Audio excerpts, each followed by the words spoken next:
নমস্কার বন্ধুরা, welcome back to my channel.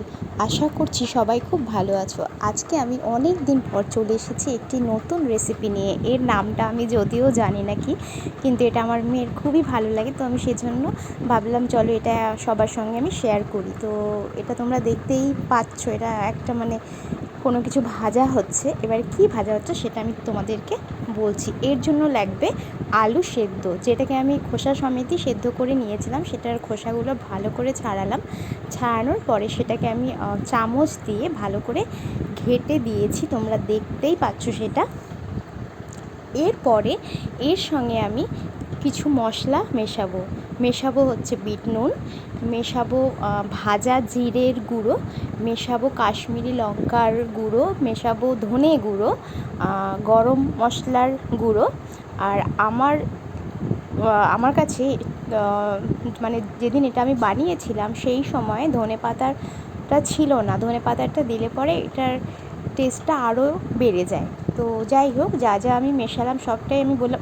আরেকটু মেশাবো গোলমরিচের গুঁড়ো, যেহেতু আমি এটা আমার মেয়ের জন্য বানাচ্ছি, তো আমি এখানে কোনো কাঁচা লঙ্কা দিইনি। আমি সামান্য একটু গোলমরিচ ছড়িয়ে আমি এটাকে এবার স্পুন দিয়ে বেশ ভালো করে মেখে আমি একটা পুর মতো বানিয়েছি। তো আর লাগবে ময়দা বা আটা। ময়দা দিয়ে বানালে ওটা একটু অন্যরকম হয়। আমি আটা দিয়েই, আমার আটাটাই খুব বেশি ভালো লাগে। আটাটা যেহেতু শরীরের জন্য ভালো আর কি, উপকারী। তো যাই হোক, আমি দেখো লেচি বানিয়ে নিয়েছি। এটাকে খুব বড় করে একটা রুটির মতো বেলবো।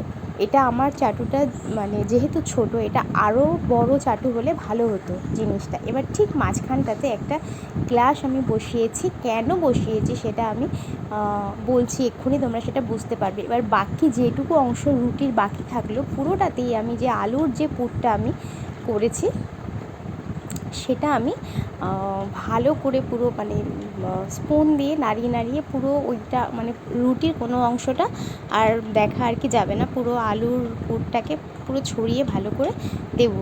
গ্লাসটা এই জন্যই দেওয়া হচ্ছে, শুধু ওইটুকু অংশ বাদ থাকবে সেই কারণে। তো রুটিটা যদি আরেকটু বড় হতো তাহলে জিনিসটা ভালো হতো, কিন্তু রুটিটা যেহেতু ছোট, তো সেজন্য আর কি একটু অন্যরকম হয়েছে। দেখো, এবার আমি পুরোটাতে দেওয়ার পরে গ্লাসটা তুলে দিয়েছি। তুলে দেওয়ার পরে এটাকে ভালো করে মিশিয়ে নিয়েছি, যে মাথাগুলো এগুলো চেয়ে চেয়ে রয়েছে। তো এবার আমি ছুরি দিয়ে এটাকে দেখো কাটছি। ছুরি দিয়ে এটাকে কাটতে হবে, ঠিক যেমন আমরা বার্থডের কেকটাকে পিস পিস করে কাটি সেইভাবে আর কি। আর তারপরে এটাকে রোল করতে হবে। রোল করে এটাকে গরম তেলে ভাজতে হবে। আমি এখানে সাদা তেল ইউজ করিনি এটা ভাজার জন্য, আমি সর্ষের তেলটাই ইউজ করছি। সাদা তেলটা আর যদি ময়দা দিয়ে করা হতো জিনিসটা দেখতে আরও সুন্দর হতো। যেহেতু আমি সর্ষের তেল আর আটা ব্যবহার করেছি, তো একটু এটা একটা লাল লাল ভাব চলে এসেছে। দেখো কীভাবে আমি ফোল্ড করছি, এইভাবে ফোল্ড করে এক একটা করে তুলে নেব। নিয়ে এগুলোকে আমি তেলে ফ্রাই করে নেব। তো আমার মোটামুটি একটা একটা করে অনেকগুলোই আমার হয়েছে। এটার নাম আমি নিজেও জানি না কি, কিন্তু আমার এটা খুব ভালো লাগলো আর কি দেখতে। আর আমার মেয়ের তো খেতেও খুব ভালো লেগেছে। এই পুরের জায়গায় তোমরা যে কোনো পুরি বানিয়ে দিতে পারো। ভিডিওটি যদি ভালো লাগে অবশ্যই লাইক কমেন্ট করতে ভুলো না। আর যারা আমার নতুন সাবস্ক্রাইবার্স আছো তাদের অসংখ্য ধন্যবাদ। দেখো, আমি এটা সর্ষের তেলে ফ্রাই করেছি।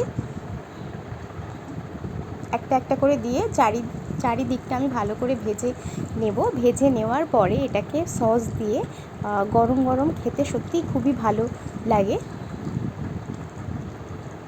তো একসাথে আমি অনেকগুলো দিয়ে দিয়েছি।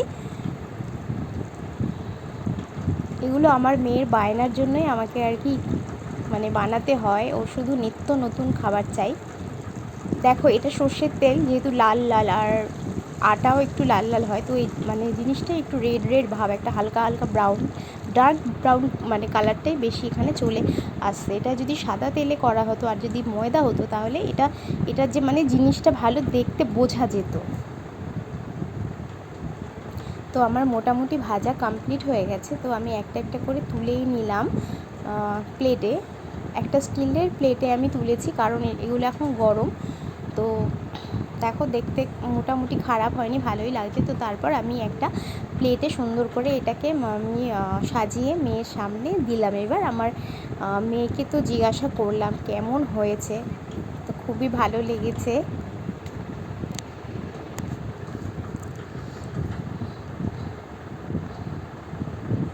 এতক্ষণ সঙ্গে থাকার জন্য অসংখ্য ধন্যবাদ।